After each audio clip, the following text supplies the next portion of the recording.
ಮಾಧ್ಯಮದ ಸ್ನೇಹಿತರ ಭಾಳ ವಿಳಂಬ ಆಗಿದೆ. ನನಗೆ ಗೊತ್ತಿಲ್ಲ, ನೀವು ಟಿ ವಿ ಚಾನೆಲ್ಗಳಲ್ಲಿ ತೋರಿಸ್ಬೋದು ಬ್ರೇಕಿಂಗ್ ನ್ಯೂಸ್ ಅಂತ.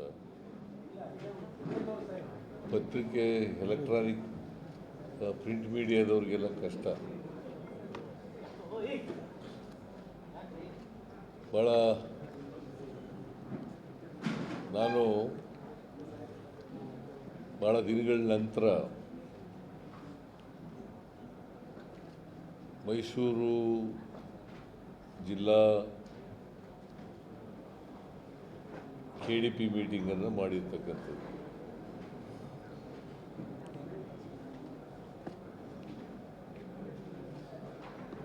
ಬಹುತೇಕ ಎಲ್ಲ ಇಲಾಖೆಗಳನ್ನು ಕೂಡ ರಿವ್ಯೂ ಮಾಡಿದ್ದೀವಿ.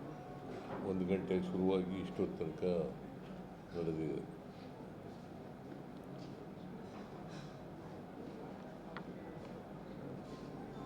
ಕೃಷಿ ಇಲಾಖೆಯಲ್ಲಿ ಈ ಸಾರಿ 98% ಬಿತ್ತನೆ ಆಗಿದೆ.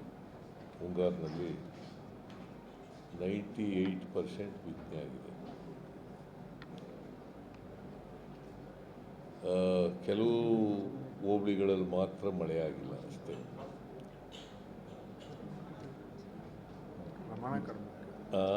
ಕಡಿಮೆ ಆಗಿದೆ ಅಷ್ಟೇ. ಮತ್ತೆ ಈಗ ಮಳೆ ಬರೆದ್ರೆ ತೊಂದರೆ ಏನಾಗಲ್ಲ. ಈಗ ಬೆಳೆಗಳಿಗೆ ಯಾವುದೇ ರೋಗಗಳಿಲ್ಲ.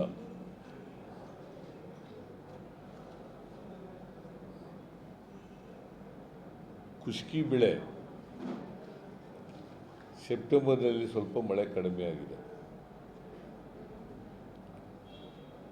ಪರ್ಟಿಕ್ಯುಲರ್ಲಿ ರಾಗಿ ಮಳೆ ಕಡಿಮೆ ಆಗಿರೋದ್ರಿಂದ ಸ್ವಲ್ಪ ಬೆಳೆಗೆ ತೊಂದರೆ ಆಗಿದೆ. ನಾಳೆ ಮಳೆ ಬರ್ತದೆ ಅಂತಕ್ಕಂಥ ನಿರೀಕ್ಷೆ ಇಟ್ಕೊಂಡಿದ್ದೀನಿ. ಅದರಿಂದ ಈಗ ಮಳೆ ಬಂದರೆ ಏನು ತೊಂದರೆ ಏನಾಗಲ್ಲ. ಭತ್ತಕ್ಕೇನು ತೊಂದರೆ ಏನಾಗಲ್ಲ. ಯಾಕಂದರೆ ಭತ್ತ, ಕಬ್ಬು ಕೆಲಕ್ಕೇನು ತೊಂದರೆ ಆಗಿಲ್ಲ, ನೀರಿಗೇನು ತೊಂದರೆ ಆಗಿಲ್ಲ. ಎಲ್ಲ ಜಲಾಶಯಗಳು ಕೂಡ ತುಂಬಿದ್ದಾವೆ ಈ ಸಾರಿ. ಮತ್ತು ತಮಿಳುನಾಡಿಗೆ 177.25 TMC ನೀರು ಬಿಡಬೇಕಾಗಿತ್ತು. ಈಗಾಗಲೇ 202 TMC ನೀರು ಹರಿದೋಗಿದೆ. ಅಂದರೆ ನಾವು ಸುಪ್ರೀಂ ಕೋರ್ಟಿನ ತೀರ್ಪಿನ ಪ್ರಕಾರ ನಾರ್ಮಲ್ ಇಯರ್ನಲ್ಲಿ ಎಷ್ಟು ಕೊಡಬೇಕಾಗಿತ್ತು ಅದಕ್ಕಿಂತ ಜಾಸ್ತಿ ನೀರು ಹೋಗಿದೆ, ಹರಿದೋಗಿದೆ. ಈ ವರ್ಷ ಏನು ತಮಿಳ್ನಾಡಿನವ್ರಿಗೂ ನಮಗೂ ಯಾವುದೇ ಸಮಸ್ಯೆ ಇರಲ್ಲ. ಆಮೇಲೆ ದಸರಾ ಮಹೋತ್ಸವಕ್ಕೆ ಈ ಸಾರಿ ಎಲ್ಲ ಅಧಿಕಾರಿಗಳಿಗೂ ಕೂಡ ಚೆನ್ನಾಗಿ ಮಾಡಬೇಕು ಅಂತ ಹೇಳಿದ್ದೀನಿ.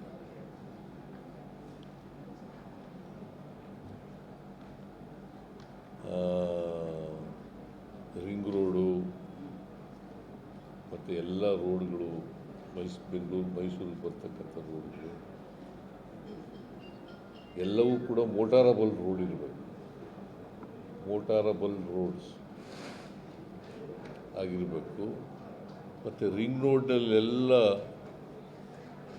ಚಾಮುಂಡಿ ಬೆಟ್ಟದಿಂದ ಮೈಸೂರು ಬರ್ತಕ್ಕಂಥ ರಸ್ತೆ ಎಲ್ಲರೂ ಕೂಡ ಮಾಡ್ತಾಯಿದ್ದಾರೆ. ಈಗ ಮಾಡ್ತಾಯಿದ್ದಾರೆ.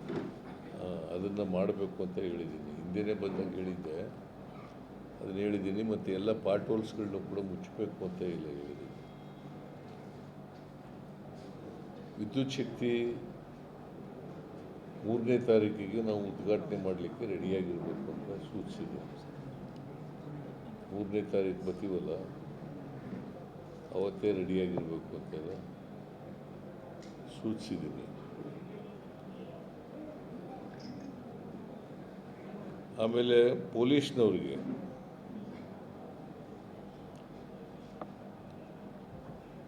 ಯಾವುದೇ ಅಪರಾಧಗಳನ್ನು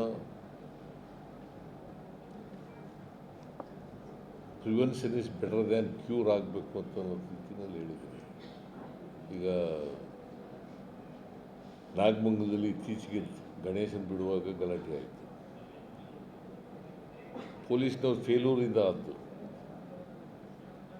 ಅಲ್ಲಿ ಸಾಕಷ್ಟು ಪೊಲೀಸ್ನವ್ರು ಇದ್ದರೆ, ಇನ್ಸ್ಪೆಕ್ಟ್ರ್ ಮೆರವಣಿಗೆಯಲ್ಲಿ ಹೋಗಿದ್ದರೆ, DYSP ಮೆರವಣಿಗೆಯಲ್ಲಿ ಹೋಗಿದ್ದರೆ ಆ ಇನ್ಸಿಡೆಂಟ್ ಆಗಲಿಕ್ಕೆ ಸಾಧ್ಯ ಆಯ್ತಿರಲಿಲ್ಲ. ಸೊ ಆ ಥರ ಆಗಬಾರ್ದು ಮೈಸೂರು ನಗರದಲ್ಲಿ ಅಂತ ಹೇಳಿದ್ದೀನಿ. ಅದಕ್ಕೆ ಹೆಚ್ಚು ಬೀಟ್ ಮಾಡ್ತಕ್ಕಂಥ ಕೆಲಸನೂ ಕೂಡ ಪೊಲೀಸ್ನವ್ರು ಮಾಡಬೇಕು. ಡ್ರಗ್ಸು ಮತ್ತು ಗಾಂಜಾ ಕ್ಲಬ್ಗಳು ಇವೆಲ್ಲವೂ ಕೂಡ ನಿಲ್ಲಿಸ್ತಕ್ಕಂಥ ಕೆಲಸವನ್ನು ಮಾಡಬೇಕು. ಯಾಕಂದರೆ ಇವತ್ತಿನ ಯುವ ಸಮೂಹ ಇದಕ್ಕೆ ಹೆಚ್ಚು ಬಲಿಯಾಗ್ತಕ್ಕಂಥದ್ದನ್ನು ನಾವು ನೋಡ್ತಾ ಇದ್ದೀವಿ. ಸೊ ಇದನ್ನು ಮಾಡಬೇಕು ಅಂತೇಳಿ ಭಾಳ ಸ್ಪಷ್ಟ ಸೂಚನೆ ಕೊಟ್ಟಿದ್ದೀನಿ. ಮತ್ತು ಎಕ್ಸೈಜ್ನವರು ಇವರು ಕಮರ್ಷಿಯಲ್ ಟ್ಯಾಕ್ಸ್ ಡಿಪಾರ್ಟ್ಮೆಂಟ್ನವರು ಅವ್ರಿಗೂ ಕೂಡ ಟಾರ್ಗೆಟು ರೀಚ್ ಆಗಬೇಕು ಅಂತ ಎಲ್ಲ ಹೇಳಿದ್ದೀನಿ. ಮೈಸೂರು ಜಿಲ್ಲೆಯಲ್ಲಿ ಟಾರ್ಗೆಟ್ ರೀಚ್ ಆಗ್ತೀವಿ ಅಂತ ಒಪ್ಕೊಂಡಿದ್ದಾರೆ ಎಕ್ಸೈಜ್ನವರು. ಇಬ್ಬರು DCಗಳಿದ್ದಾರೆ ಎಕ್ಸೈಜ್, ಇದು ಒಬ್ಬರು ಸಿಟಿಗೆ, ಒಬ್ಬರು ರೂರಲ್ಲಿಗೆ. ಮತ್ತು ಜಾಯಿಂಟ್ ಕಮಿಷನರ್ ಅಡ್ಮಿನಿಸ್ಟ್ರೇಷನ್ ಬಂದಿದ್ದರು ಕಮರ್ಷಿಯಲ್ ಟ್ಯಾಕ್ಸ್ನಿಂದ, ಅವ್ರಿಗೂ ಕೂಡ ಹೇಳಿದ್ದೀನಿ ಟಾರ್ಗೆಟನ್ನು ರೀಚ್ ಮಾಡಬೇಕು ಅಂತ ಹೇಳಿದ್ದೀನಿ. ಮತ್ತು ನಾನು ರಾಜ್ಯ ಮಟ್ಟದ KDP ಮೀಟಿಂಗ್ ಮಾಡಿದಾಗ ಎಲ್ಲ DCಗಳಿಗೆ ಹೇಳಿದ್ದೆ, ಪ್ರತಿ ತಹಸೀಲ್ದಾರ್ಗಳು ಕೂಡ, ಅಸಿಸ್ಟೆಂಟ್ ಕಮಿಷನರ್ಗಳು, ತಹಸೀಲ್ದಾರ್ ಅವರವರ ತಾಲೂಕುಗಳಲ್ಲಿ, ಅವರ ಸಬ್ ಡಿವಿಷನ್ಗಳಲ್ಲಿ ಎಲ್ಲ ಕಡೆ ಸರ್ಕಾರಿ ಜಮೀನು ಎಷ್ಟಿದೆ, ಸರ್ಕಾರಿ ಜಮೀನನ್ನು ಒತ್ತುವರಿ ಎಷ್ಟು ಜನ ಮಾಡ್ಕೊಂಡಿದ್ದಾರೆ, ಕೆರೆಗಳು ಎಷ್ಟಿದ್ದಾವೆ, ಕೆರೆಗಳು ಒತ್ತುವರಿ ಮಾಡ್ಕೊಂಡಿರ್ತಕ್ಕಂಥ ಇವೆಲ್ಲನೂ ಕೂಡ ಒತ್ತುವರಿ ತೆರವುಗೊಳಿಸ್ತಕ್ಕಂಥ ಕೆಲಸವನ್ನು ಮಾಡಬೇಕು. ಕೆರೆಗಳನ್ನು ಅಭಿವೃದ್ಧಿಪಡಿಸ್ತಕ್ಕಂಥ ಕೆಲಸವನ್ನು ಮಾಡಬೇಕು ಅಂತ ಹೇಳಿದ್ದೀನಿ. ಆಮೇಲೆ ಹಾಸ್ಟೆಲ್ಗಳು, ಸಮಾಜ ಕಲ್ಯಾಣ ಇಲಾಖೆ, ಟ್ರೈಬಲ್ ಇಲಾಖೆ, ಬ್ಯಾಕ್ವರ್ಡ್ ಕ್ಲಾಸ್ ಇಲಾಖೆ, ಮೈನಾರಿಟಿ ಇಲಾಖೆ, ಇವುಗಳ ಬಗ್ಗೆನೂ ಕೂಡ ಎಲ್ಲ ರಿವ್ಯೂ ಮಾಡಿದ್ದೀವಿ. ಮತ್ತು ತಹಸೀಲ್ದಾರ್ ಕಚೇರಿ, ಅಸಿಸ್ಟೆಂಟ್ ಕಮಿಷನರ್ ಕಚೇರಿ, ಅಡಿಷ್ನಲ್ ಕಮಿಷನರ್ ಕಚೇರಿ, DC ಕಚೇರಿಗಳಲ್ಲಿ ಪೆಂಡಿಂಗು ಅಪೀಲ್ಗಳಿದ್ದಾವಲ್ಲ, ಯಾಕಂದರೆ ಅವರು ಕ್ವಾಟ್ಸಿ ಜುಡಿಷಿಯಲ್ ಆಫೀಸರ್ಸ್, ಅವ್ರ ಮುಂದೆ ಅಪೀಲ್ ಆಗ್ತಾರೆ. ಆ ಅಪೀಲ್ಗಳನ್ನು 1 ವರ್ಷಕ್ಕಿಂತ ಜಾಸ್ತಿ ಇಟ್ಕೋಬಾರ್ದು ಅಂತ ಹೇಳಿದ್ರು. ಎಲ್ಲನೂ ವಿಲೇವಾರಿ ಮಾಡ್ತಕ್ಕಂಥ ಕೆಲಸವನ್ನು ಮಾಡಬೇಕು ಅಂತ ಹೇಳಿದ್ದೀನಿ. ಸೊ ನಾನು 2ನೇ ತಾರೀಕು ಬರ್ತೇನೆ ಸಾಯಂಕಾಲ. 3ನೇ ತಾರೀಕು ದಸರಾ ಚಾಮುಂಡಿ ಬೆಟ್ಟದ ಮೇಲೆ ಉದ್ಘಾಟನೆ ಆಗ್ತದೆ. ಅವತ್ತು ಎಕ್ಸಿಬಿಷನ್ ಉದ್ಘಾಟನೆ, ಸ್ಪೋರ್ಟ್ಸ್ ಇದಕ್ಕೆ ಅದು ಮತ್ತು ಕುಸ್ತಿ, ಅರಮನೆ ಹತ್ರ ಸಾಂಸ್ಕೃತಿಕ ಕಾರ್ಯಕ್ರಮಗಳು ಇವೆಲ್ಲವೂ ಕೂಡ ಉದ್ಘಾಟನೆ ಆಗ್ತದೆ. ಮತ್ತು ಸಿನಿಮಾ ಉತ್ಸವ, ಸಾಹಿತ್ಯ ಕವಿಗೋಷ್ಠಿ ಇವೆಲ್ಲವೂ ಕೂಡ ನಡೀತದೆ.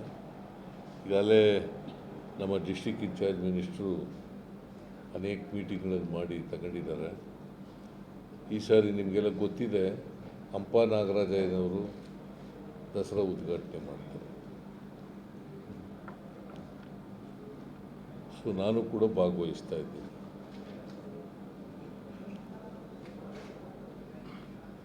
ಸೊ ಒಟ್ಟಾರೆಯಾಗಿ ದಸರಾ ಈ ಸಾರಿ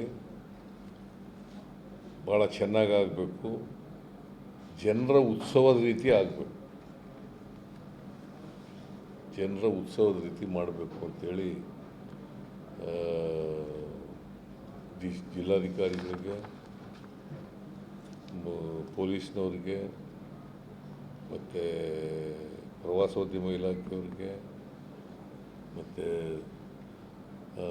ಕಾರ್ಪೊರೇಷನ್ನವ್ರಿಗೆ, ಮತ್ತು ಮೂಡಾದವ್ರಿಗೆ, ಇವರೆಲ್ಲರಿಗೂ ಕೂಡ ಸ್ಪಷ್ಟವಾದಂಥ ಸೂಚನೆಗಳನ್ನು ಕೊಟ್ಟಿದೆ.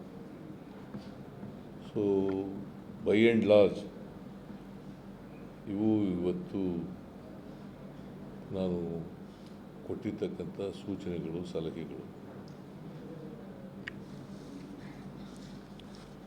ಏನಾದ್ರು ಕೇಳೋದಿದೆಯಾ?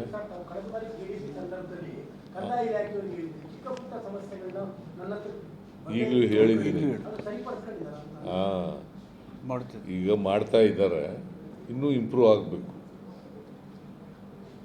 ಶಿಕ್ಷಣ ಇಲಾಖೆಗೂ ಲಾಸ್ಟ್ ಟೈಮ್ ಟಾರ್ಗೆಟ್ ಕೊಟ್ಟಿದ್ದೀರಿ ಸರ್, 10 ಒಳಗಡೆ ಬರಬೇಕು ನಮ್ಮ ಮೈಸೂರು ಜಿಲ್ಲೆ ಅಂತ. ಈಗ 7ನೇ ಸ್ಥಾನದಲ್ಲಿದೆ. 7ನೇ ಸ್ಥಾನದಲ್ಲಿದೆ. ಇನ್ನೂ ನಂಬರ್ 1 ಸ್ಥಾನಕ್ಕೆ ಬರಬೇಕು ಅಂತ ಹೇಳಿದ್ದೀನಿ. ಲಾಸ್ಟ್ ಟೈಮ್ ಟಾರ್ಗೆಟ್ ಕೊಟ್ಟಿದ್ದೀರಿ, 10 ಒಳಗಡೆ 7ಕ್ಕೆ ಬಂದಿದ್ರು, ಈಗ ನಂಬರ್ 1ಗೆ ಟಾರ್ಗೆಟ್ ಕೊಟ್ಟಿದ್ದೀರಿ.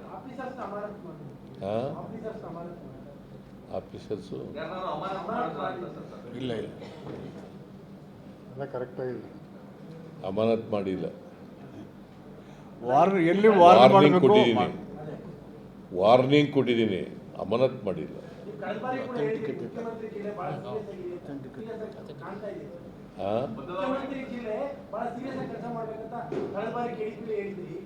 ಇಲ್ಲ, ನಮ್ಮ ಜಿಲ್ಲೆ ಮಾದರಿಯಾಗಿ ಮಾಡಬೇಕು ಅಂತ ಹೇಳಿದ್ದೀನಿ. Okay, thank you. ಹೌದಪ್ಪ, ಈಗ 17A ಪ್ರಕಾರ ತನಿಖೆ ಮಾಡಿ ವರದಿ ಕೊಡಿ ಅಂತ ಹೇಳಿದ್ದಾರೆ. 3 ತಿಂಗಳು ವರದಿ ಕೊಟ್ಟಿದ್ದಾರೆ ಸ್ಪೆಷಲ್ ಕೋರ್ಟು. ಅದ್ರ ಪ್ರಕಾರ FIR ರಿಜಿಸ್ಟರ್ ಮಾಡ್ಕೊಂಡು ತನಿಖೆ ಮಾಡ್ತಾರೆ.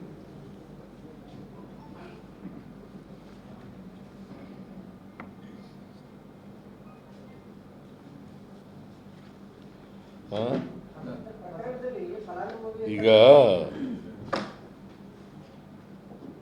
ಈ ನಿರ್ಮಲಾ ಸೀತಾರಾಮನ್ ಮೇಲೂ FIR ಹಾಕೋರು. ಈಗ ಲೇಟೆಸ್ಟ್ ಜನಪ್ರತಿನಿಧಿಗಳ ನ್ಯಾಯಾಲಯ ನಿರ್ಮಲಾ ಸೀತಾರಾಮನ್ ಎಲೆಕ್ಷನ್ ಯಾರವರು?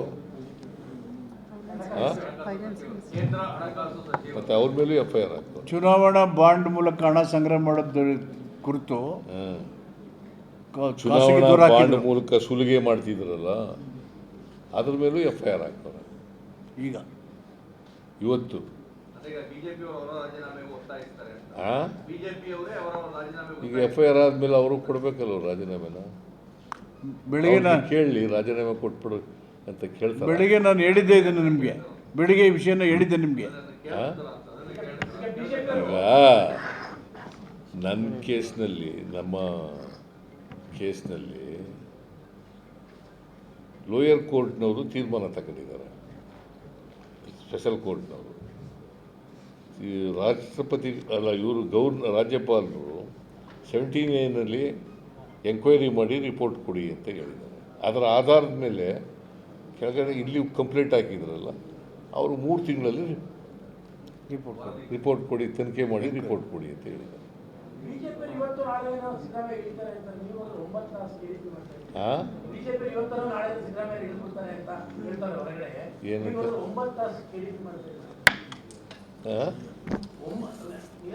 9 ಗಂಟೆಯಿಂದಲೂ ಕೂಡ ಇಷ್ಟು ಮಟ್ಟಿಗೆ ಮಾಡ್ತಾ ಇದ್ದೀವಿ. ಹೊರಗಡೆ ಬಿಜೆಪಿ ಹೇಳ್ತಾ ಇದ್ದಾರೆ ಸಿದ್ದರಾಮಯ್ಯ ಹಿಡಿದು ಹೋಗ್ತಾರೆ ಇವತ್ತು ನಾಳೆ ಮಾತಾಡ್ತಾ ಇದ್ದಾರೆ. ಈಗ ಮೊದಲು ಕುಮಾರಸ್ವಾಮಿನ ಇವ್ರ ಮೇಲೆ ರಾಜೀನಾಮೆ ಕೊಡಿಸ್ಲಿ, ಆಮೇಲೆ ನೋಡೋಣ. ಇದರಿಂದ ಇವರು ಕೊಡಬೇಕು. ಲೋಕಾಯುಕ್ತರ ಮುಂದೆ ಹೋಗಿ ಹೇಳಿಕೆಯನ್ನು ಕೊಟ್ಟಿದ್ದಾರೆ ಇವತ್ತು ಕುಮಾರಸ್ವಾಮಿ ಅವರು. ಏನಂತ? ತನಿಖೆ ಐತಲ್ಲ ಸರ್, ಬಾಕಿ ಐತಲ್ಲ. ಹಾಂ, ಯಡಿಯೂರಪ್ಪ ಅವರು ಮತ್ತೆ ಅವ್ರು ರಾಜೀನಾಮೆ ಕೊಡಬೇಕಲ್ವಾ? ಲೋಕಾಯುಕ್ತರಿಗೆ ಹೋಗಿದ್ದಾರೆ. ನೀವು ನಿಮ್ಮ ಪ್ರಕಾರ ಕೊಡಬೇಕೋ ಬೇಡ? ಅವರು ಒತ್ತಾಯ ಮಾಡ್ತಾ ಇರೋ ಪ್ರಕಾರ ಇದು ಈಗ ಮೊದಲು ಅವ್ರ ಕೈಲಿ ಕೊಡಿಸ್ಲಿ. ಈಗ ಮೋದಿಯವರು ಕೊಡಬೇಕಾಗತ್ತೆ, ಚುನಾವಣಾ ಬಾಂಡ್ ಮೂಲಕ ಮೋದಿಯವರು ಕೊಡಬೇಕಾಗತ್ತೆ. ಚುನಾವಣಾ ಬಾಂಡ್ ಕೇಸೇ ಯಾಕೆ? ಚುನಾವಣಾ ಬಾಂಡಿನೆಲ್ಲ ದುರುಪಯೋಗ ಮಾಡ್ಕೊಂಡಿದ್ದಾರಲ್ಲ, ಸುಲಿಗೆ ಮಾಡಿದಾರಲ್ಲ, ಮೋದಿಯವರು ಕೊಡಬೇಕು, ನಿರ್ಮಲಾ ಸೀತಾರಾಮನ್ ಕೊಡಬೇಕು, ಕುಮಾರಸ್ವಾಮಿ ಅವರು ಜಾಮೀನ್ ಮೇಲೆ ಇದ್ದಾರೆ, ಅವರು ಕೊಡಬೇಕು. 9 ಗಂಟೆ ಸಭೆಗೆ ನಮ್ಗೆ ಕೊಡಲಿಲ್ಲ ಸರ್. ನೋಡೋದು ಕೊಡಲಿಲ್ಲ. ಹಾಂ, ಇಲ್ಲ ಯಾವಾಗಲೂ ಪ್ರೆಸ್ನವ್ರು ಇಟ್ಕೊಂಡು ರಿವ್ಯೂ ಮಾಡಲ್ಲ. ತುಂಬ ಚೆನ್ನಾಗಿರ್ತಾ ಇತ್ತು. ಹಾಂ, ಇದೆಲ್ಲ ಚೆನ್ನಾಗಿರ್ತಾ ಇತ್ತು. ಕೇಳ್ತಾ ಕೂಡ್ತಾ ಇದ್ದೋ ನಾವು ಯಾವ ರೀತಿ ಆಗ್ತಿದೆ ಅಂತೇಳಿ. ಬಟ್ ಇವತ್ತು ಕೊಟ್ಟಿಲ್ಲ ನಮ್ಗೆ. Thank you. ರಮಣ ಬರಬೇಕಾಗಿತ್ತು. Thank you.